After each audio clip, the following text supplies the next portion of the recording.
એકવાર જંગલમાં બતકોની પાસે ખાવાનું ખૂટી ગયું હતું.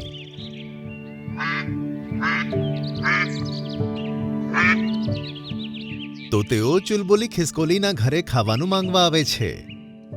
ચુલબુલી ખિસકોલીની મમ્મી, અમારું ખાવાનું ખતમ થઈ ગયું છે અને અમે બધા બીમાર છીએ, તેથી અમે ખાવાનું એકઠું નથી કરી શકતા. મહેરબાની કરીને તમે અમને કંઈક ખાવાનું આપી દો. ત્યાં જ ચુલબુલી ખિસકોલીની મમ્મી કહે છે, હા ગીલી ગીલી બતક, અમે તમારી મદદ જરૂર કરીશું. બતકો ખાવાનું લઈને જતી રહે છે અને ખૂબ જ ખુશ થાય છે.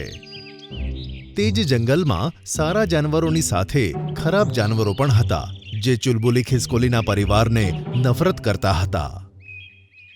જેમ કે બિલાડી અને મોર. એકનું નામ નાટી હતું અને બીજાનું નામ ટીટલી. બંને ચુલબુલીના પરિવારની ખૂબ જ ઈર્ષા કરતા હતા. બંને જણાએ મળીને તે પરિવાર માટે એક કાવતરું ઘડ્યું. બહેન, આ ચુલબુલી પરિવારના સભ્યોએ તો આપણને હેરાન કરી દીધા છે. તેઓ બધાની મદદ કરે છે, જેના કારણે બધા તેમને પસંદ કરે છે. હું મોર છું, છતાં બીજા જાનવરો મને પસંદ નથી કરતા.